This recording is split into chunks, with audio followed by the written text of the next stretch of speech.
चांद रात को एक सेठ ने अपनी गरीब मजदूर को तनख्वाह देने की बजाय महज चंद 100 रुपये सदका कहकर उसके मुंह पर मारे ताकि वो अपने बच्चों की ईद ना मना सके। मजदूर ने रोते हुए वो पैसे सेठ की गाड़ी के आगे फेंके और चला गया। ईद की सुबह सेठ खुशी खुशी नमाज पढ़ने जा रहा था कि उसे अपनी फैक्ट्री के गोदाम से आग के शोले उठते नजर आए। जब सेठ पागलों की तरह वहां पहुंचा तो उसे आग के बीचों बीच वो मजदूर खड़ा नजर आया और उसके हाथ में ये दुनिया के एक बहुत बड़े और पुररौनक शहर की एक इंतहाई दर्दनाक, दिल को चीर देने वाली और सबक आमोज कहानी है, जो गरीब की बेबसी और अमीर के तकब्बुर की एक ऐसी हौलनाक तस्वीर पेश करती है जिसे सुनकर हर दर्दमंद इंसान की आंखों से आंसू बहने लगे और इसका दिल खून के आंसू रोने लगे। इस बड़े शहर में जहाँ एक तरफ ऊंची और शानदार इमारतें थी जिनमें बेतहाशा दौलत और हर किस्म का ऐशो आराम मौजूद था, वहीं दूसरी तरफ शहर के किनारे पर कच्ची और गरीब बस्तियां भी थीं, जहां के रहने वाले लोग दो वक्त की रोटी के लिए दिन रात जानवरों की तरह मेहनत मशक्कत करते थे। उसी शहर के एक इंतहाई पोश और महंगे इलाके में सेठ अकबर नामी एक बहुत बड़ा ताजर और कारखाने का मालिक रहता था। सेठ अकबर के पास दौलत और पैसे की कोई कमी नहीं थी। उसका एक बहुत बड़ा और वसी कारखाना था, जहां दिन रात लोहा पिघलाने और मुख्तलिफ किस्म का सामान बनाने का काम होता था। उस कारखाने के बिल्कुल साथ ही सेठ अकबर का एक बहुत बड़ा गोदाम भी था, जिसमें करोड़ों रुपए का तैयार माल और कीमती सामान हर वक्त मौजूद रहता था। सेठ अकबर जितना ज्यादा अमीर और दौलतमंद था, उसका दिल उतना ही ज्यादा काला पत्थर और जालिम था। उसके दिल में गरीबों, मजदूरों और लाचार इंसानों के लिए जरा बराबर भी कोई रहम, कोई हमदर्दी या कोई एहसास नहीं था। वो अपने कारखाने में काम करने वाले मजदूरों को इंसान नहीं, बल्कि कीड़े मकोड़े और अपने जूते की खाक समझता था। वो इनसे दिन रात इंतहाई सख्त और जानलेवा मुशक्कत लेता, लेकिन जब उनकी मेहनत की कमाई और इनकी तनख्वाह देने का वक्त आता तो वह हीले बहाने करता, उनकी तनख्वाह काट लेता और उन्हें इंतहाई जलील और ख्वार करता था। सेठ अकबर का सारा दिन अपने अमीर दोस्तों के साथ कह कहे लगाने, महंगे और लजीज खाने खाने और अपनी दौलत का गरूर दिखाने में गुजरता था। उसकी तिजोरियां पैसों से भरी हुई होती थी, लेकिन उसकी हवस और उसका लालच किसी भी सूरत में कम होने का नाम नहीं लेता था। उसी सेठ अकबर के इस बड़े और भारी कारखाने में एक इंतहाई गरीब, कमज़ोर लेकिन बहुत ही मेहनती और ईमानदार मजदूर काम करता था, जिसका नाम रहीम था। रहीम की ज़िंदगी गुर्बत, दुखों और फाकों की एक ऐसी अंधेरी रात थी जिसकी कोई सुबह उसे नज़र नहीं आती थी। रहीम का एक कच्चा और टूटा हुआ मकान था, जिसकी छत पुरानी लकड़ियों और मिट्टी से बनी हुई थी और बारिश के दिनों में वह छत जगह जगह से टपकती थी। रहीम की बीवी चंद साल पहले एक इंतहाई खतरनाक बीमारी का शिकार होकर इस दुनिया से रुखसत हो गई थी, क्योंकि रहीम के पास उसके इलाज और महंगी दवाइयों के लिए पैसे नहीं थे और सेठ अकबर ने उसकी कोई मदद नहीं की थी। अपनी बीवी के मरने के बाद रहीम ने अपने दो छोटे और इंतहाई मासूम बच्चों को अकेले ही पाला था। उसकी एक छोटी सी बेटी थी जिसका नाम फातिमा था और एक बेटा था जिसका नाम अली था। ये दोनों मासूम और यतीम बच्चे ही रहीम की कुल कायनात और उसके जीने का वाहद सहारा थे। रहीम सारा दिन सेठ अकबर के इस भारी और गर्म कारखाने में लोहा उठाने और मशीनों पर काम करने की इंतहाई सख्त और थका देने वाली मजदूरी करता था। कारखाने की वह भड़कती हुई आग और वह जानलेवा गर्मी रहीम के कमज़ोर जिस्म को अंदर तक जला देती थी। उसके कपड़े पसीने और कालक से लथपथ हो जाते थे और उसके हाथों में मेहनत करके गहरे छाले पड़ चुके थे। लेकिन रहीम कोई भी शिकायत नहीं करता था। वो सारा दिन सिर्फ इस उम्मीद पर काम करता था कि जो कुछ भी कमाएगा उसे वो अपने इन यतीम और मासूम बच्चों का पेट पालेगा और इन्हें इस जालिम दुनिया की हर तकलीफ से बचा कर रखेगा। वक्त गुजरता गया और अल्लाह की रहमतों और बरकतों वाला रमज़ान का मुकद्दस महीना शुरू हो गया। गर्मियों का मौसम अपने पूरे अरूज पर था और सूरज आसमान से आग और शोले बरसा रहा था। सेठ अकबर और उसके अमीर दोस्त दिन भर अपने ठंडे और पुरतईश कमरों में आराम करते और शाम को इफ्तारी के वक्त उनके दस्तरखानों पर दर्जनों किस्म के लजीज खाने, मीठे शरबत और महंगे फल सजे होते थे। लेकिन दूसरी तरफ रहीम जैसे गरीब मजदूर रोज़े की इस सख्त तरीन और जानलेवा हालत में भी कारखाने की उस भड़कती हुई आग के सामने खड़े होकर मजदूरी करते थे। रहीम रोज़ाना सहरी के वक्त अपने कच्चे घर में सिर्फ पानी के चंद घूंट पीकर और एक सूखी रोटी का टुकड़ा खाकर रोज़ा रखता था। और फिर सारा दिन उस चिलचिलाती धूप और कारखाने की गर्मी में भारी लोहा उठाता था। उसके होंठ प्यास की शिद्दत से सूखकर बिल्कुल सफ़ेद पड़ जाते थे। उसका गला कांटों की तरह चुभने लगता था और उसकी टांगें कमज़ोरी से कांपने लगती थी। लेकिन वो अपने रोज़े और अपनी इबादत से कभी गाफिल नहीं हुआ था। वह जब भी थक कर गिरने लगता तो उसे अपने कच्चे घर में बैठे हुए अपने उन दो मासूम और यतीम बच्चों के चेहरे याद आ जाते, जो इसके इंतजार में भूखे बैठे होते थे। और फिर रहीम अपने अंदर की सारी ताकत जमा करके दोबारा अपने काम में लग जाता था। रहीम ने पिछले कई महीनों से अपनी तनख्वाह में से 1 रुपया भी अपने ऊपर खर्च नहीं किया था। उसके पाँव के जूते टूट कर घिस चुके थे और इसके कपड़ों पर बेशुमार पुराने और मैले बेवन लगे हुए थे। लेकिन उसने अपनी सारी उम्मीदें और अपनी सारी खुशियाँ आने वाली ईद पर लगाई हुई थी। दिन इंतहाई तेज़ी के साथ गुजरते जा रहे थे और रमज़ान का आखिरी अशरा शुरू हो चुका था। ईद का दिन बिल्कुल करीब आ रहा था और पूरे शहर के बाज़ारों और गलियों में ईद की खुशियों और तैयारियों का एक बहुत बड़ा तूफान आया हुआ था। दुकानें रंग बिरंगे कपड़ों, चमकदार जूतों और तरह तरह के खिलौनों से सजी हुई थी। अमीर लोग अपने बच्चों के लिए महंगी और शानदार चीज़ें खरीद रहे थे और पूरे शहर में एक इंतहाई खूबसूरत और पुररौनक समा था। रहीम के वो दोनों छोटे और यतीम बच्चे अली और फातिमा भी जब अपने कच्चे मोहल्ले की दूसरे अमीर बच्चों को ईद के लिए नए कपड़े और जूते लाते हुए देखते, तो इनके मासूम दिलों में भी एक अजीब सी हसरत और एक मीठी सी ख्वाहिश जाग उठती थी। वो रोज़ाना शाम को जब रहीम थका हारा और पसीने में शराबोर अपने कच्चे घर वापस आता, तो वो दोनों बच्चे दौड़कर अपने बाप की टांगों से लिपट जाते और इंतहाई मासूमियत और लाड के साथ उससे पूछते कि बाबा जान, ईद आने वाली है, सब बच्चों ने अपने लिए नए और चमकदार कपड़े ले लिए हैं, आप हमें ईद के कपड़े दिलाने कब बाजार ले जाएंगे? फातिमा अपनी मीठी आवाज़ में कहती कि बाबा जान, मैंने इस ईद पर एक बहुत ही खूबसूरत सफ़ेद रंग का जोड़ा पहनना है, पर मेरे लिए कांच की सफ़ेद चूड़ियाँ भी लाना। और अली कहता कि बाबा जान, मेरे पुराने जूते टूट गए हैं, मुझे इस ईद पर नए और चमकदार जूते चाहिए, ताकि मैं अपने दोस्तों के साथ खुशी खुशी ईदगाह जा सकूं।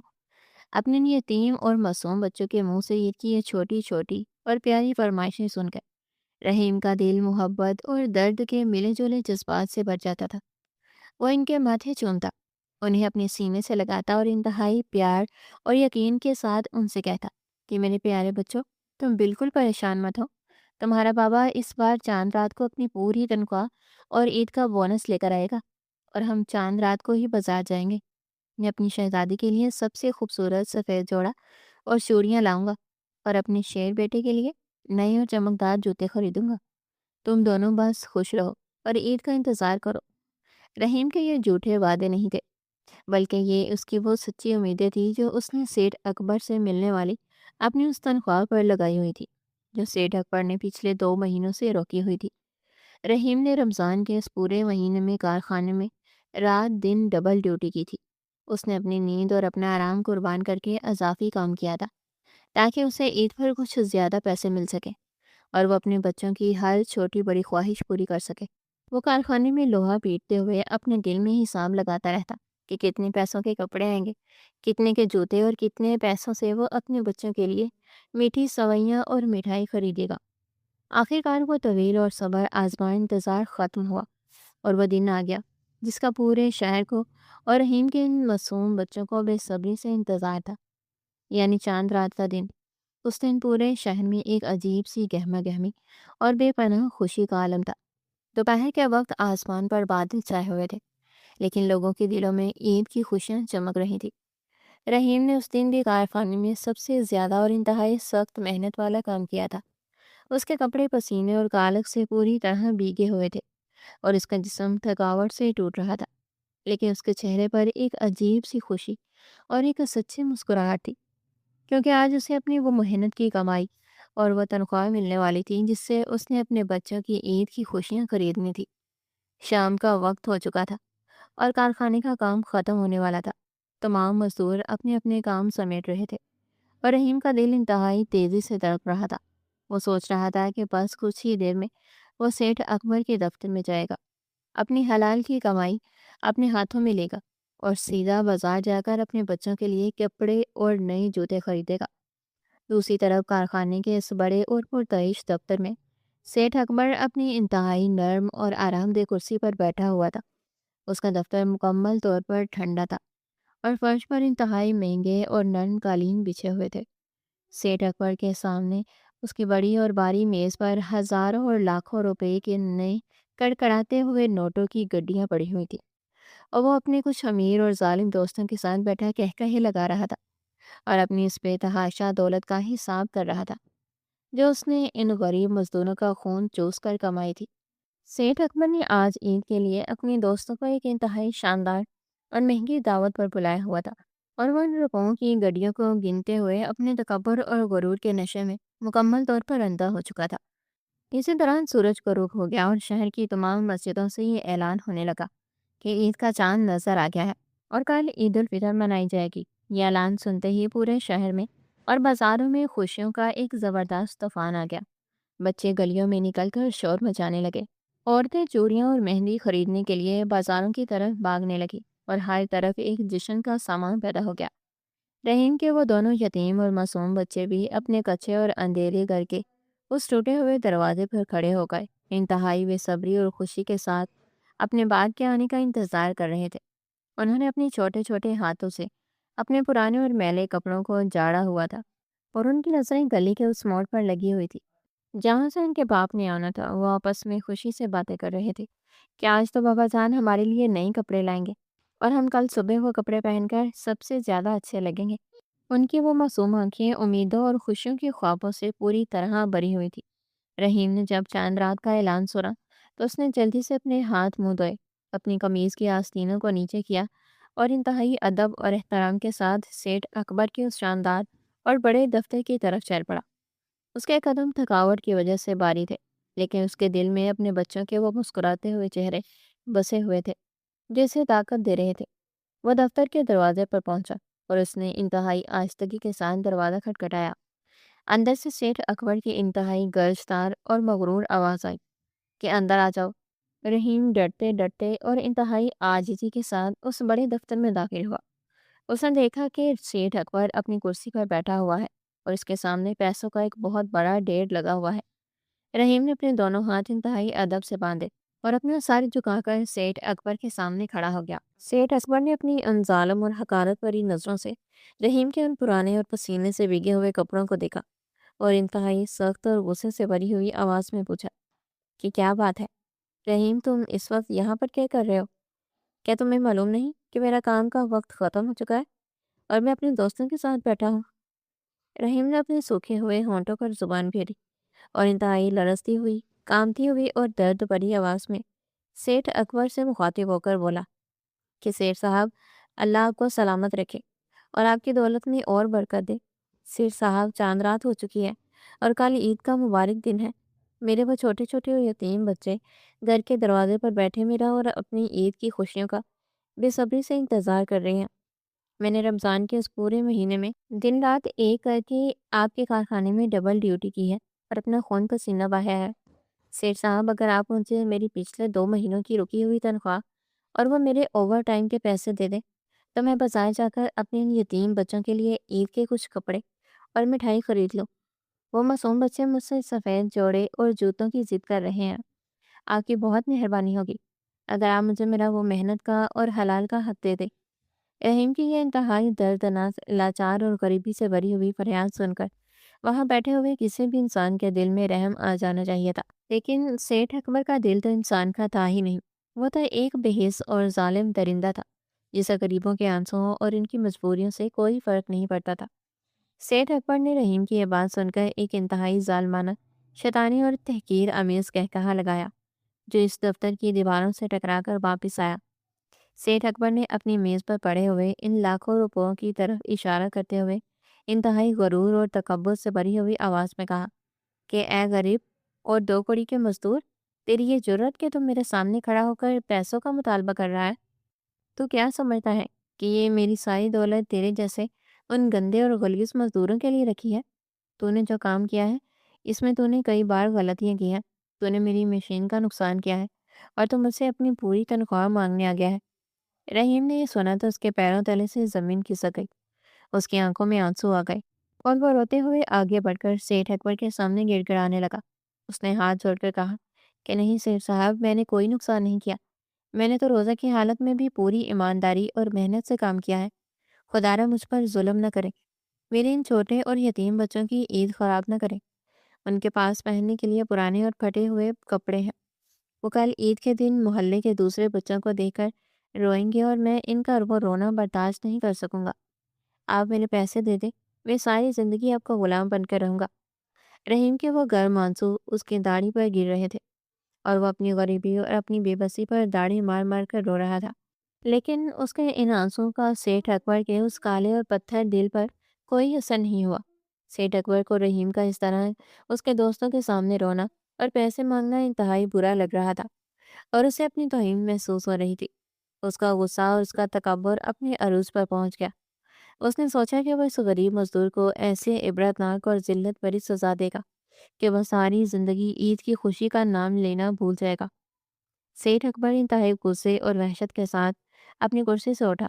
اس نے اپنی میز پر پڑی ہوئی ان پیسوں کی گڈیوں میں سے صرف چند 100 روپے کے پرانے اور مڑے توڑے نوٹ نکالے اور انہیں اپنے ہاتھ میں انتہائی حقارت کے ساتھ پکڑا، اور پھر اس نے رحیم کی طرف دیکھتے ہوئے انتہائی گرجدار، ظالمانہ اور دل کو چیر دینے والی آواز میں کہا کہ اے بھوکے اور فقیر انسان، سن لے، تیری کوئی تنخواہ اور تیرا کوئی پیسہ میرے ذمے باقی نہیں ہے۔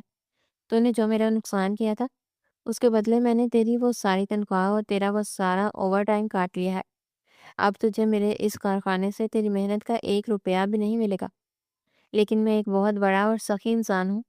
میں تیرے ان یتیم اور روتے ہوئے بچوں پر تھوڑا سا ترس کھا رہا ہوں۔ یہ لے، یہ چند 100 روپے میں تجھے تیری تنخواہ کے طور پر نہیں، بلکہ ایک بیکاری کو صدقہ اور خیرات سمجھ کر دے رہا ہوں۔ جا کر ان چند 100 روپے سے اپنے بچوں کے لیے کوئی سوکھی روٹی خرید لینا اور انہیں میری طرف سے صدقہ کھلا دینا۔ لیکن عید کے وہ نئے کپڑے اور جوتے بھول جا، کیونکہ غریبوں اور کیڑے مکوڑوں کی کوئی عید نہیں ہوتی۔ عید تو صرف ہم جیسے امیروں اور طاقتور لوگوں کے لیے بنی ہے۔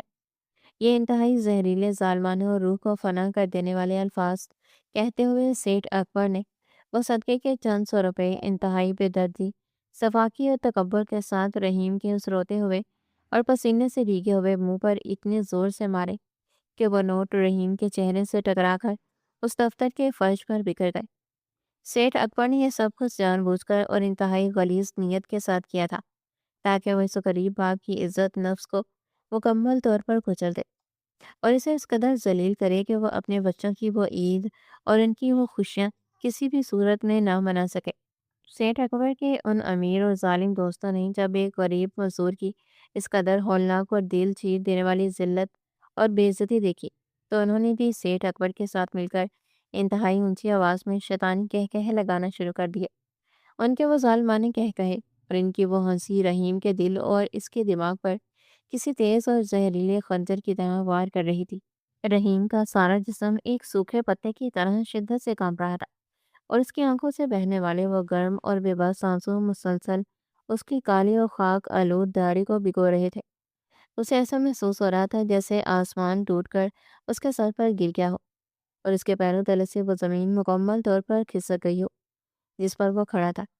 اس کا وہ سارا یقین، اس کی وہ ساری محنت اور اس کے وہ سارے خوبصورت خواب جو اس نے اپنے ان دو چھوٹے معصوم اور یتیم بچوں کے لیے اس چاند رات اور آنے والی عید کے لیے سجائے تھے، وہ سب اس ایک ہی لمحے میں سیٹھ اکبر کے اس کالے اور ظالم تکبر کے پیروں تلے کچلے گئے۔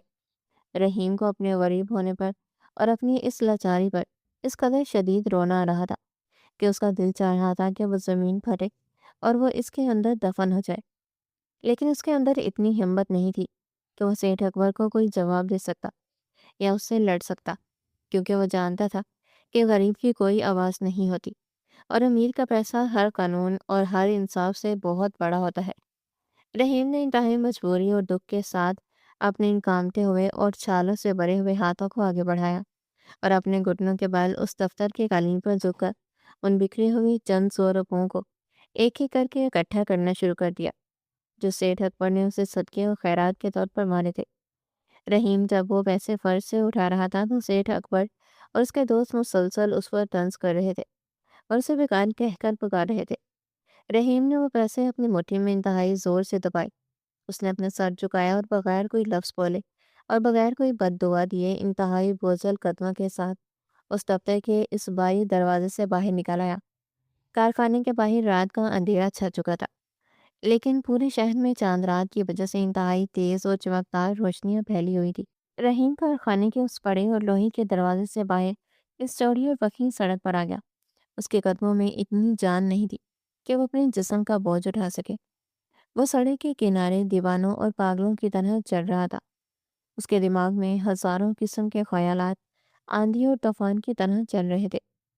وہ سوچ رہا تھا کہ اس نے پورا مہینہ روزے کی حالت میں بھوک اور پیاس برداشت کر کے اس کارخانے کی آگ کے سامنے کھڑے ہو کر جو اپنا خون اور اپنا پسینہ بہایا تھا، اس کا صلہ اسے یہ ملا ہے کہ آج اس کے بچے عید کے دن بھی بھوکے رہیں گے اور پرانے کپڑے پہنیں گے۔ وہ جب چلتا ہوا شہر کے اس سب سے بڑے اور پر رونق بازار کے قریب سے گزرا تو وہاں کا منظر دیکھ کر رحیم کا دل ایک بار پھر بری طرح ٹوٹ کر بکھر گیا۔ بازار میں دل دھرنے کی بالکل بھی جگہ نہیں تھی۔ ہر طرف رنگ برنگی اور تیز روشنیاں جل رہی تھیں۔ دکانوں پر انتہائی خوبصورت اور چمکدار کپڑے لٹک رہے تھے۔ مٹھائیوں کی دکانوں پر لوگوں کا بہت بڑا ہجوم تھا، اور کھلونا کی دکانوں پر امیروں کے بچے اپنے ماں باپ کی انگلیاں پکڑ کر خوشی خوشی اپنی پسند کی چیزیں خرید رہے تھے۔ چاند رات کی وہ خوشی، وہ گہما گہمی اور وہ کہے رحیم کی روح کو اندر تک چیر رہے تھے۔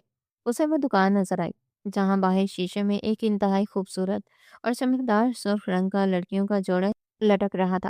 یہ بالکل ویسا ہی جوڑا تھا جس کی فرمائش اس کی معصوم اور چھوٹی بیٹی فاطمہ نے اسے کئی دن پہلے کی تھی۔ رحیم کے قدم اس دکان کے سامنے آ کر رکے۔ اس نے اپنے ان کانپتے ہوئے ہاتھوں کی اس بند مٹھی کو کھولا جس میں وہ چند سو روپے دبے ہوئے تھے، اور پھر اس نے اپنے ان پیسوں کو اور اس سرخ جوڑے کو دیکھا۔ ان چند پیسوں سے وہ سفید جوڑا تو کیا، اس جوڑے کا ایک چھوٹا سا کپڑا بھی نہیں آ سکتا تھا۔ رحیم کی آنکھوں سے زاروں کی تار اور بے تحاشا آنسو بہہ نکلے۔ اس نے روتے ہوئے آسمان کی طرف دیکھا اور اپنے سچے اور رحیم پروردگار سے دل ہی دل میں فریاد کی کہ یا اللہ، میں نے کون سا ایسا گناہ کیا تھا جس کی مجھے اتنی بڑی اور اتنی سخت سزا مل رہی ہے۔ یا اللہ، تو جانتا ہے کہ میرے وہ معصوم اور یتیم بچے اس وقت گھر کے دروازے پر کھڑے میری راہ دیکھ رہے ہوں گے۔ وہ سوچ رہے ہوں گے کہ ان کا باپ ان کے لیے نئے اور چمکدار کپڑے، جوتے اور مٹھائی لے کر آئے گا۔ یا اللہ، میں خالی ہاتھ کس منہ سے اپنے گھر جاؤں گا؟ میں اپنی اس معصوم بیٹی کو اور اپنے اس بیٹے کو کیا جواب دوں گا جو پچھلے کئی مہینوں سے اس عید کا انتظار کر رہے تھے؟ رحیم سڑک کے کنارے کھڑا ہو کر داڑھی مار مار کر اور ہچکیاں لے لے کر رو رہا تھا، لیکن اس بھیڑ میں اور اس خوشی کے طوفان میں کسی بھی انسان نے اس غریب اور ٹوٹے ہوئے باغ کے ان گرم آنسوں کی طرف کوئی دھیان نہیں دیا۔ ہر انسان اپنی ہی خوشیوں میں اور اپنی ہی دنیا میں مکمل طور پر مگن اور اندھا تھا۔ رحیم نے اپنے چہرے سے اپنے آنسوؤں کو اپنی پرانی اور پھٹی ہوئی قمیض کی آستین سے صاف کیا، اور اس نے انتہائی ہمت کر کے اس مزار سے ایک چھوٹی سی دکان سے ان چند سو روپے کی کچھ روٹیاں اور تھوڑا سا گڑ خریدا تاکہ وہ رات کو اپنے بچوں کا پیٹ بھر سکے۔ وہ روتا ہوا، سسکیاں لیتا ہوا ان تیز روشنی والے بازاروں سے نکل کر اپنے اس کچے اندھیرے اور غریب محلے کی ان تنگ اور کچی گلیوں میں داخل ہو گیا جہاں کیچڑ اور اندھیرا تھا۔ جیسے جیسے وہ اپنی کچے اور ٹوٹے ہوئے گھر کے قریب پہنچ رہا تھا، اس کے دل کی دھڑکن اور بھی زیادہ تیز اور بے قابو ہوتی جا رہی تھی۔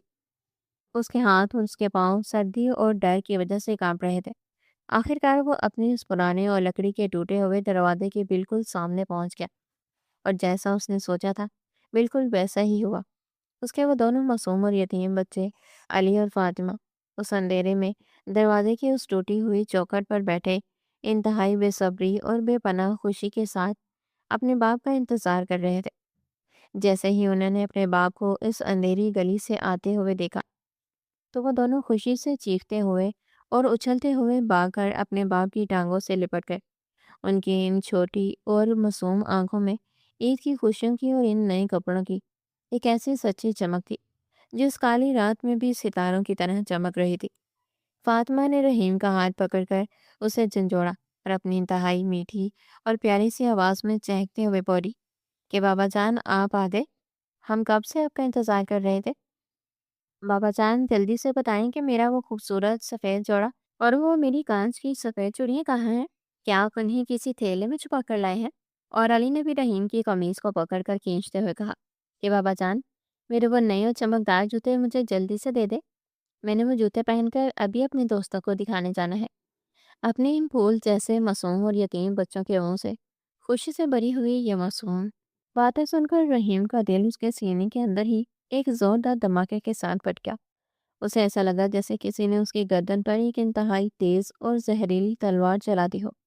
उसके हलक में एक ऐसा बड़ा कांटा चुभ गया कि उसके मुंह से कोई लफ्ज और कोई आवाज बाहर नहीं निकल सकी। उसने अपने दोनों बच्चों को इंतहाई मजबूती और प्यार के साथ अपने सीने से लगा लिया और वो वहीं उस कच्ची और अंधेरी गली की मुट्ठी पर बैठकर दाढ़ी मार मार कर और पागलों की तरह जानो की तार रोने लगा। उसकी वो ऊंची सिसकियां और उसकी वो आहो बकान उस कच्ची गली के सन्नाटे को पूरी तरह चीर रही थी। रहीम को इस तरह फूट फूट कर और इस कदर होलनाक तरीके से रोते हुए देखकर वो दोनों मासूम बच्चे बिल्कुल सहम गए और वो घबरा गए। उनकी वो सारी खुशी और उनका वो सारा जोश एक ही सेकंड में एक अनजाने खौफ में तब्दील हो गया। फातिमा ने अपने छोटे और नर्म हाथों से अपने बाप की काली और आंसुओं से भीगी हुई दाढ़ी को छुआ और इंतहाई डरती हुई आवाज में पूछा कि बाबा जान, आप क्यों रो रहे हैं? क्या आपको रास्ते में किसी ने मारा है? क्या सेठ अकबर ने आपको तंग किया है? बाबा जान, आप मत रोए। मुझे कोई सुर्ख जोड़ा नहीं चाहिए। मैं अपने इन्हीं पुराने कपड़ों में ईद मना लूंगी। लेकिन आप इस तरह मत रोएं। मुझे डर लग रहा है। अली ने भी अपने बाग के आंसू साफ करते हुए कहा कि बाबा जान, मैं अभी पुराने जूतों में खुश हूँ। आप चुप हो जाएं। अपने बच्चों की ये इतनी बड़ी और इतनी समझदारी वाली बातें सुनकर रहीम का रोना और भी ज्यादा बढ़ गया। उसे एहसास हुआ कि गुर्बत और फाकों ने उसके इन छोटे बच्चों को वक्त से पहले ही कितना ज्यादा बड़ा और समझदार कर दिया है।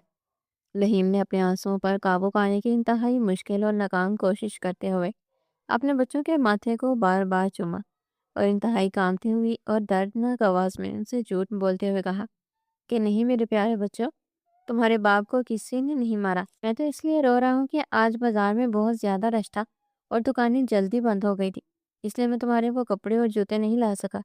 लेकिन तुम बिल्कुल भी परेशान मत हो, तुम्हारे बाबा तुम्हें कल ईद के बाद वो सब कुछ ला कर देगा।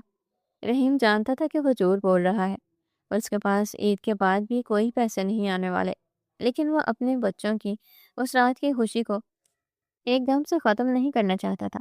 वो अपने बच्चे को लेकर उस कच्चे और अंधेरे शहर में आया। उसने वो रोटियां और वो गुड़ एक पुराने बर्तन में रखकर अपने बच्चों के सामने रखा।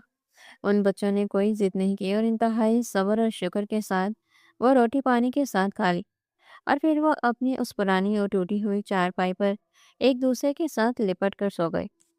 रहीम सारी रात उस चारपाई के पास कच्ची जमीन पर बैठा रहा, अपने बच्चों के इन मासूम और सोए हुए चेहरे को देखता रहा और सारी रात अल्लाह के हजूर सजदे में गिरकर अपने बच्चों के नसीब के लिए और इनके सब्र के लिए रो रो कर दुआएं मांगता रहा। उसकी आंखों से नींद बिल्कुल उड़ चुकी थी और उसके दिल में सेठ अकबर के उस करूर और उसके जुल्म की आग मुसलसल जल रही थी। दूसरी तरफ उस बड़े और रोशन शहर के इस इंतहाई महंगे और पोश इलाके में सेठ अकबर का वो बहुत बड़ा और शानदार महल रोशनी से जगमगा रहा था। वह चांद रात की खुशी में एक बहुत बड़ी और महंगी महफिल सजी हुई थी, जहाँ शहर के तमाम बड़े ताजिर और अमीर लोग जमा थे। वहाँ हर किस्म के लजीज खाने, महंगी शराब और हर तरह का ऐशो आराम मौजूद था। सेठ अकबर इंतहाई कीमती और रेशमी कपड़े पहने हुए अपने दोस्तों के साथ बैठा ऊंचे ऊंचे कहकहे लगा रहा था और अपनी दौलत का गरूर दिखा रहा था। उसे इस बात की जरा बराबर भी कोई फिक्र, कोई एहसास या कोई शर्मिंदगी नहीं थी कि उसके कारखाने का एक गरीब मजदूर और उसके यतीम बच्चे इस वक्त ईद की रात को भूखे पेट और पुरानी कपड़ों में रो रहे हैं। सेठ अकबर के दिल पर हवस और तकब्बुर का एक ऐसा काला और लोहे का पर्दा पड़ चुका था जिसे अल्लाह की लाठी के अलावा और कोई चीज नहीं तोड़ सकती थी। रात गुजर गई और ईद उल फितर की वो इंतहाई मुबारक और रोशन सुबह नमूदार हो गई। शहर की तमाम मस्जिदों और ईदगाहों से अल्लाह अकबर की इंतहाई खूबसूरत और मीठी सदाएं और तकबीरें गूंजने लगी। सूरज की किरणें जैसे ही जमीन पर पड़ी तो पूरे शहर में ईद की खुशियां और भी ज्यादा तेज हो गई। लोग गुसल करके नए और चमकदार कपड़े पहनकर, इंतहाई खुशबुएं लगाकर और अपने बच्चों की उंगलियां पकड़कर खुशी खुशी और हंसते मुस्कुराते हुए ईद की नमाज अदा करने के लिए मस्जिदों और बड़ी ईदगाहों की तरफ जाने लगे। रास्तों में लोग एक दूसरे के गले मिल रहे थे और ईद की मुबारकबाद दे रहे थे। रहीम भी सुबह सवेरे उठा और उसने उस कच्चे और अंधेरे गुसल खाने में ٹھنڈے پانی سے غسل کیا اور اپنے وہی پرانے پھٹے ہوئے اور کئی جگہ سے سلے ہوئے کپڑے جو اس نے رات کو دھو کر سوکھنے کے لیے ڈالے تھے وہ کپڑے پہن لیے۔ رحیم نے اپنے بچوں کو بھی اٹھایا اور انہیں بیان کیا اور انہیں گھر کے اندر ہی رہنے کی سختی سے تاکید کی، کیونکہ وہ جانتا تھا کہ اگر اس کے بچے پرانے کپڑوں میں باہر گئے تو محلے کے دوسرے بچے ان کا مذاق اڑائیں گے اور ان کا دل ٹوٹے گا۔ رحیم نے اپنے سر پر ایک پرانی ٹوپی رکھی اور وہ اپنے سر جھکائے انتہائی بوجھل قدموں اور روتے ہوئے دل کے ساتھ اکیلا ہی عیدگاہ کی طرف چل پڑا۔ اس کا دل چاہ رہا تھا کہ وہ بھی اپنے بیٹے علی کا ہاتھ پکڑ کر اسے مسجد لے کر جائے، لیکن غربت نے اسے اس کا یہ حق بھی چھین لیا تھا۔ رحیم راستے میں ہر کسی سے نظریں چرا رہا تھا اور خاموشی سے چل رہا تھا۔ دوسری طرف سیٹھ اکبر اپنے اس بڑے محل میں انتہائی شان اور مغرور انداز میں سو کر اٹھا۔ اس کے نوکروں نے اس کے لیے انتہائی گرم اور خوشبودار پانی کا انتظام کیا تھا۔ سیٹھ اکبر نے غسل کے بعد وہ انتہائی قیمتی مہنگا اور کڑھائی والا عید کا لباس پہنا جس نے خاص طور پر باہر کے ملک سے منگوایا تھا۔ اس نے اپنے ہاتھوں میں سونے کی انگوٹھیاں پہنی اور اپنے جسم پر انتہائی مہنگی اور تیز خوشبو لگائی۔ اس کے چہرے پر غرور اور تکبر کا وہی پرانا اور ظالمانہ نشان موجود تھا۔ سیٹھ اکبر اپنے محل سے باہر نکلا تو اس کے تمام نوکر اور چوکیدار ہاتھ باندھ کر اس کے سامنے کھڑے ہو گئے اور اسے جھک کر عید کی مبارکباد دینے لگے۔ سیٹھ اکبر نے انہیں حقارت سے دیکھا اور اپنی اس انتہائی لمبی اور مہنگی گاڑی میں بیٹھ گیا تاکہ وہ شہر کی سب سے بڑی اور سب سے مشہور مسجد میں جا کر اگلی صف میں کھڑے ہو کر نماز پڑھ سکے اور لوگوں کو اپنا رعب دکھا سکے۔ اس کا ڈرائیور انتہائی تیزی سے گاڑی چلا رہا تھا اور سیٹھ اکبر پچھلی سیٹ پر بیٹھا اپنے دوستوں کو فون پر عید کی مبارکباد دے رہا تھا۔ گاڑی شہر کے اس بڑی سڑک سے گزر رہی تھی جس کے بالکل قریب ہی سیٹھ اکبر کا وہ بہت بڑا کارخانہ اور وہ گودام موجود تھا جس میں اس کی ساری زندگی کی حرام و حلال کی کمائی اور کروڑوں روپے کا سامان پڑا ہوا تھا۔ عید کی صبح کی وجہ سے سڑکوں پر ٹریفک کم تھی اور گاڑی تیزی سے جا رہی تھی۔ سیٹھ اکبر خوشی خوشی فون پر بات کر رہا تھا کہ اچانک اس کے کانوں میں کچھ انتہائی خوفناک، ڈراؤنی اور دل دہلا دینے والی آوازیں آنا شروع ہو گئی۔ یہ آوازیں ان بڑی اور تیز فائر بریگیڈ کی گاڑیوں کے سائرن پہ تھی جو انتہائی پاگل پن اور تیزی کے ساتھ اسی سڑک پر ان کی گاڑی کے پیچھے سے آ رہی تھی۔ سیٹھ اکبر نے فون کان سے ہٹایا اور حیرت سے مڑ کر پیچھے دیکھا تو اس کی آنکھیں کھلی کی کھلی رہ گئی۔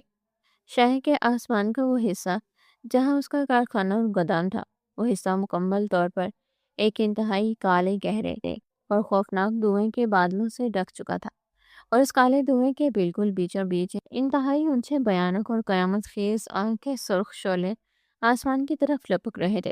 ایسا لگ رہا تھا جیسے اس علاقے میں کوئی بہت بڑا بم پھٹ گیا ہو یا وہاں قیامت برپا ہو گئی ہو۔ سیٹھ اکبر کے دل کی دھڑکن ایک ہی سیکنڈ میں رک گئی اور اس کے پیروں تلے سے گاڑی کا وہ فرش مکمل طور پر نکل گیا جس کا سارا جسم ایک سوتے پتے کی طرح شدت سے کانپ اٹھا اور اس کے منہ سے ایک انتہائی ہولناک اور دل خراش چیخ نکلی۔ اس نے ڈرائیور کو پاگلوں اور دیوانوں کی طرح گالیاں دیتے ہوئے اور چلاتے ہوئے کہا کہ گاڑی کو فوراً کارخانے کی طرف موڑو، جلدی کرو، میری ساری دنیا تباہ ہو رہی ہے، میرا گودام جل رہا ہے۔ ڈرائیور نے گھبراہٹ میں گاڑی کے بریک لگائے اور انتہائی تیزی سے گاڑی کو اس کالے دھوئیں اور ان آگ کے شعلوں کی طرف موڑ دیا۔ جیسے جیسے گاڑی اس کارخانے کے قریب پہنچ رہی تھی، آگ کی وہ شدت، اس کی وہ ہولناک تپش اور دھوئیں کی وہ بدبو اتنی زیادہ ہو چکی تھی کہ سڑک پر چلنا بھی مشکل ہو رہا تھا۔ کارخانے کے باہر لوگوں کا ایک بہت بڑا ہجوم اور ایک بہت بڑا میلہ لگا ہوا تھا۔ فائر بریگیڈ کی بہت ساری گاڑیاں وہاں کھڑی تھی اور وہ اپنے موٹے پائپوں سے اس آگ پر پانی ڈالنے کی ناکام کوشش کر رہی تھی، لیکن آگ اس قدر زیادہ بھیانک اور تیز اور خوفناک تھی کہ پانی کا اس پر ذرا برابر بھی کوئی اثر نہیں ہو رہا تھا۔ سیٹھ اکبر گاڑی کے رکنے سے پہلے ہی اپنے پاگلوں اور دیوانوں کی طرح گاڑی کا دروازہ کھول کر باہر سڑک پر گر پڑا۔ اس کا وہ مہنگا اور قیمتی لباس مٹی اور کیچڑ سے لت پت ہو گیا، لیکن اسے اس کی کوئی پرواہ نہیں تھی۔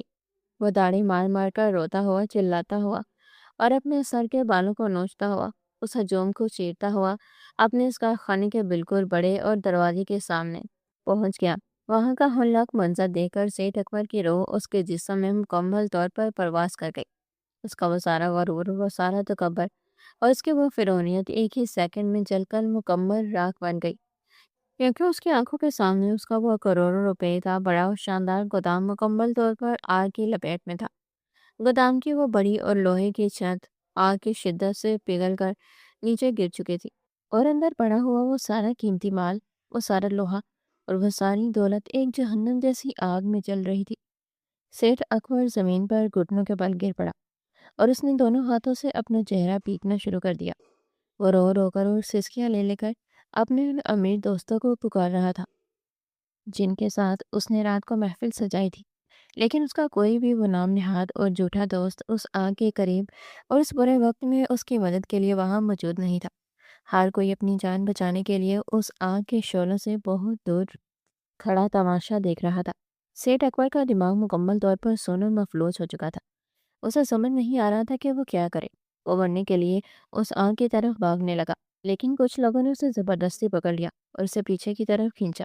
सेठ अकबर रोते हुए और चिल्लाते हुए उन आग के इंतहाई ऊंचे और भयानक शोलों की तरफ मुसलसल देखे जा रहा था, और कुदरत के इस अटल इंसाफ और मकाफात अमल को अपनी आंखों से देख रहा था। अचानक जब सेठ अकबर की नज़र इस होलनाक धुएं और इन आग के शोलों के बिल्कुल बीचों बीच और इस गोदाम के इस इंतहाई खतरनाक हिस्से की तरफ गई, जहां आग सबसे ज्यादा तेज थी, तो उसकी रोती हुई और फटी हुई आंखों ने एक ऐसा नाकाबिले यकीन, एक ऐसा हैरान कौन और एक ऐसा रूह को झंझोर देने वाला मंजर देखा, जिसने उसके दिल की धड़कन को मुकम्मल तौर पर रोक दिया। इस हौलनाक, भयानक और आसमान से बातें करती हुई खूनी आग के बिल्कुल बीचों बीच, जहाँ लोहा पिघल रहा था और जहाँ सांस लेना भी मौत के मुंह में जाने के बराबर था, वहाँ वो इंतहाई गरीब, भूखा और कमज़ोर मजदूर रहीम बिल्कुल अकेला, बगैर किसी डर और बगैर किसी खौफ के, एक चट्टान की तरह मजबूत खड़ा हुआ था और इस आग के शोलों का डटकर मुकाबला कर रहा था। और जब सेठ अकबर ने अपनी आंखों को मजीद फाड़ कर देखा, तो इसे साफ नजर आया कि वहाँ आग के बीचों बीच खड़े उस गरीब मजदूर के हाथ में एक चीज़ मौजूद थी। और वह चीज़ देखकर सेठ की आंखें मजीद फट गईं, क्योंकि उसने उस होलनाक धुएं और आसमान से बातें करती हुई आग के बिल्कुल दरमियान में अपने उसी गरीब और भूखे मजदूर रहीम को खड़े हुए देखा, जिसे उसने कल चांद रात को उस चंद सौ रुपए सदके के मारकर इंतहाई बेदर्दी और तकब्बुर के साथ धक्के देकर अपने दफ्तर से निकाल दिया था। और उसके हाथ में कोई मामूली चीज़ नहीं थी, बल्कि पानी का एक इंतहाई बड़ा और मोटा पाइप और मिट्टी से भरी हुई कुछ भारी बाल्टियां मौजूद थी, जिन्हें वो इंतहाई तेजी, पागलपन और अपनी जान तोड़ मेहनत के साथ उस भड़कती हुई आग के अन इंतहाई खतरनाक और ऊंचे शोलों पर डाल रहा था। रहीम अपनी जान की, अपनी इन पुराने और फटे हुए कपड़ों की, अपने उन यतीम बच्चों की जरा बराबर भी परवाह किए बगैर उस आग को बुझाने और सेठ अकबर के इस करोड़ों रुपए के कीमती गोदाम को मुकम्मल तौर पर जलकर राख होने से बचाने के लिए अपनी पूरी इंसानी ताकत और अपना खून पसीना एक कर रहा था। और इसका वो भूखा और कमज़ोर जिस्म धुएं की वजह से बार बार इंतहाई सख्त और जानलेवा खांसी का शिकार हो रहा था।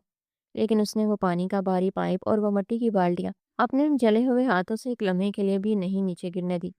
वो पागलों और दीवानों की तरह अकेला ही पूरी फायर ब्रिगेड का काम कर रहा था, और उसने अपनी जान अपनी हथेली पर रखकर उस गोदाम के उस सबसे अहम और ख़ास हिस्से को आग से बचा लिया था, जहाँ सेठ अकबर की ज़िंदगी भर की कमाई और वह सबसे महंगा और कीमती माल पड़ा हुआ था। ये रूह को फना कर देने वाला, दिल को चीर देने वाला और तकब्बर को खाक में मिला देने वाला सच्चा मंजर देखकर सेठ अकबर के दिमाग की रगें फटने के करीब पहुंच गईं, और उसका वो सारा झूठा बातिल और फिरौनियत से भरा हुआ तकब्बुर और गरूर एक ही सेकंड में रेजा रेजा होकर उस सड़क की काली मिट्टी में मिल गया। उसे अपनी इन अंधी और मगरूर आंखों पर जरा बराबर भी यकीन नहीं आ रहा था कि जिस गरीब, लाचार और बेबस मजदूर को उसने कल रात ईद की खुशियों से महरूम किया था, जिसके मासूम और यतीम बच्चों के मुंह से उसने ईद की रोटी का निवाला छीनकर उसे सदके के चंद रुपए मारकर जलील किया था, आज ईद की इस मुबारक सुबह वही गरीब और भूखा मजदूर अपने उन बच्चों की ईद और इनकी खुशियां भूलकर अपनी जान की परवाह किए बगैर उसके उसी कारखाने और उसके उसी हराम की दौलत को बचाने के लिए मौत के शोलों में कूद पड़ा है, जबकि उसके अपने वो तमाम अमीर, पढ़े लिखे और मुतकब्बिर दोस्त, जिन पर वो लाखों रुपए लुटाता था और जिनके साथ उसने रात भर महफिल सजाई थी, वो सब उसे इस बुरे वक्त में और इस हौलनाक आग के सामने अकेला रोता हुआ और तड़पता हुआ छोड़कर मौत के डर से भाग गए थे, और किसी एक ने भी उसकी मदद के लिए एक कतरा पानी का नहीं फेंका। सेठ अकबर को यह बात पूरी तरह और इंतहाई शिद्दत के साथ समझ आ गई कि इस दुनिया में दौलत, पैसा اور یہ اونچے محل کسی انسان کا سچا دوست اور سچا ہمدرد نہیں ہوتے، بلکہ سچی ہمدردی اور انسانیت صرف ان غریب محنت کش اور ایماندار لوگوں کے دلوں میں بستی ہے، جنہیں امیر لوگ کیڑے مکوڑے اور اپنے پاؤں کی جوتی سمجھتے ہیں۔ سیٹھ اکبر کے اس کالے اور پتھر دل میں احساس ندامت، پچھتاوے اور ایک انتہائی گہری شرمندگی کا ایک ایسا ہولناک اور قیامت خیز طوفان اٹھا، جس نے اس کے روح کو اندر تک جھنجھوڑ کر اور جلا کر رکھ دیا۔ وہ دیوانوں اور پاگلوں کی طرح روتا ہوا، داڑھی مارتا ہوا اور اپنی دونوں ہاتھوں سے اپنا چہرہ اور اپنا سینہ پیٹتا ہوا اس ہولناک آگ کے بالکل قریب آ گا، اور اس نے چیخ چیخ کر روتے ہوئے رحیم کو پکارنا شروع کر دیا۔ وہ چلا رہا تھا کہ رحیم میرے بھائی، میرے سچے ہمدرد، خدا را باہر آ جاؤ، اپنی اس قیمتی جان کو خطرے میں مت ڈالو۔ میری یہ ساری بے تحاشا دولت اور یہ سارا بڑا کارخانہ تمہاری اس ایمانداری اور تمہاری اس ایک سانس کے سامنے بالکل مٹی اور راکھ کے برابر ہے۔ باہر آ جاؤ، مجھے معاف کر دو۔ میں ایک انتہائی اندھا، متکبر، ظالم اور جانوروں سے بھی بدتر انسان تھا، جس نے تمہاری اس عظمت اور تمہاری اس سچی انسانیت کو نہیں پہچانا۔ میں نے کل رات تمہارے معصوم بچوں کا حق مار کر ایک انتہائی گھٹیا اور غلیظ کام کیا تھا۔ تم باہر آ جاؤ، میں تمہارے قدموں میں گر کر معافی مانگوں گا۔ رحیم نے جب آگ کے اس ہولناک شور اور دھوئیں کے بیچ میں سے سیٹھ اکبر کی یہ روتی ہوئی اور درد بھری آواز سنی، تو اس نے وہ پانی کا باری پائپ زمین پر پھینکا، اور وہ اپنے جھلسے ہوئے کالے اور تھکے ہوئے جسم کے ساتھ ان اونچے شعلوں اور اس گھنے دھوئیں کو چیرتا ہوا باہر آ کر سیٹھ اکبر کے بالکل سامنے کھڑا ہو گیا۔ اس کے چہرے پر آگ کی کالک ملی ہوئی تھی اور اس کی سانسیں انتہائی تیز چل رہی تھی، لیکن اس کے چہرے پر اب بھی کوئی غرور، کوئی بدلہ لینے کا ارادہ یا کوئی طنز بالکل بھی نہیں تھا، بلکہ ایک انتہائی سچے، ایماندار و غیرت مند مزدور کا سکون اور ایک سچی مسکراہٹ تھی۔ سیٹھ اکبر کی یہ ہولناک اور زخمی حالت دیکھ کر داڑھی مار مار کر روتے ہوئے رحیم کے قدموں میں اس کچی اور گرم سڑک پر گر پڑا۔ اس نے رحیم کے ان کالے پیروں کو اپنی دونوں ہاتھوں سے مضبوطی سے تھام لیا اور ان پر اپنے گرم آنسو گراتے ہوئے سسکیاں لے لے کر بولا، کیا خدا کے بندے، اے ایک عظیم باپ، مجھے معاف کر دو۔ میں فرعون بن گیا تھا۔ میں نے تمہاری ان معصوم اور یتیم بچوں کی عید کو خراب کر کے ایک بہت بڑا اور بھیانک گناہ کیا ہے۔ قدرت نے آج مجھے میری اصلی اوقات دکھا دی ہے کہ میرا غرور اور میری یہ ساری دولت ایک آگ کے چھوٹے سے شعلے کی مار ہے، لیکن تم نے آج میرے اس کارخانے اور گودام کو بچا کر نہیں، بلکہ مجھے اس موت اور جہنم کی آگ سے بچا کر ایک سچے اور عظیم ہمدرد ہونے کا ثبوت دیا ہے۔ آج سے میری یہ ساری دولت، یہ سارا کارخانہ اور میری یہ ساری زندگی تمہارے اور تمہارے ان یتیم بچوں کے قدموں کے غلام ہے۔ میں ابھی اسی وقت تمہارے ساتھ تمہارے اس کچے گھر جاؤں گا اور تمہارے بچوں سے ہاتھ جوڑ کر معافی مانگ کر ان کی عید مناؤں گا۔ رحیم نے انتہائی نرمی اور اپنے اس کھردرے ہاتھ سے سیٹھ اکبر کو زمین سے اٹھایا، اسے اپنے گلے سے لگایا اور کہا کہ سیف صاحب، غریب کا دل بہت بڑا ہوتا ہے۔ میں نے آپ سے کوئی بدلہ نہیں لیا اور نہ ہی میں آپ کا نقصان دیکھ سکتا تھا۔ میں تو صبح عید کی نماز پڑھنے جا رہا تھا کہ میں نے یہ آگ دیکھی اور مجھ سے رہا نہیں گیا، کہ میں نے تو صرف اپنے اس حلال کے رزق اور اس جگہ کی حفاظت کی ہے جس نے میرے بچوں کا پیٹ پالا ہے۔ میں آپ کو معاف کرتا ہوں اور اللہ بھی آپ کو معاف کرے۔ سیٹھ اکبر اسی وقت رحیم کو اپنی اس مہنگی گاڑی میں بٹھا کر بازار کی طرف لے گیا۔ اس نے بازار سے شہر کے سب سے مہنگے اور خوبصورت سفید رنگ کے کپڑے اور سفید چوڑیاں فاطمہ کے لیے خریدی اور علی کے لیے سب سے چمکدار اور مہنگے جوتے خریدے۔ اس نے گاڑی کو مٹھائیوں اور کھلونوں سے بھر لیا اور وہ رحیم کے ساتھ اس کچے اور غریب محلے میں پہنچ گیا۔ جب رحیم کے بچوں نے اپنے باپ کو اتنے سارے کھلونوں اور کپڑوں اور مٹھائیوں کے ساتھ دیکھا تو ان کی خوشی کا کوئی ٹھکانہ نہیں رہا۔ سیٹھ اکبر ان معصوم بچوں کے قدموں میں بیٹھ کر روتا رہا اور ان سے اپنی زیادتی کی معافی مانگتا رہا۔ اس نے اسی دن رحیم کو اپنے اس بہت بڑے کارخانے کا آدھا حصے دار بنا دیا اور اس کے بچوں کے لیے ایک شاندار گھر کا انتظام کیا۔ اور یہ اس عید کی مبارک صبح کا وہ سب سے سچا، سب سے خوبصورت اور سب سے شاندار انجام تھا جس نے ایک غریب کی نیکی اور اس کی سچی ہمدردی سے ایک مغرور اور متکبر سیٹھ کی اندھی آنکھوں کو ہمیشہ کے لیے کھول دیا تھا، اور تکبر کے اس بہت بڑے پہاڑ کو مٹی میں ملا کر سچائی اور انسانیت کی جیت کا ایک ایسا عظیم اعلان کر دیا تھا جسے وہ شہر اور اس کے لوگ کبھی نہیں بلا پائیں گے۔ اور مکافات عمل نے ثابت کر دیا تھا کہ سچی دولت غرور میں نہیں بلکہ ہمدردی میں ہے۔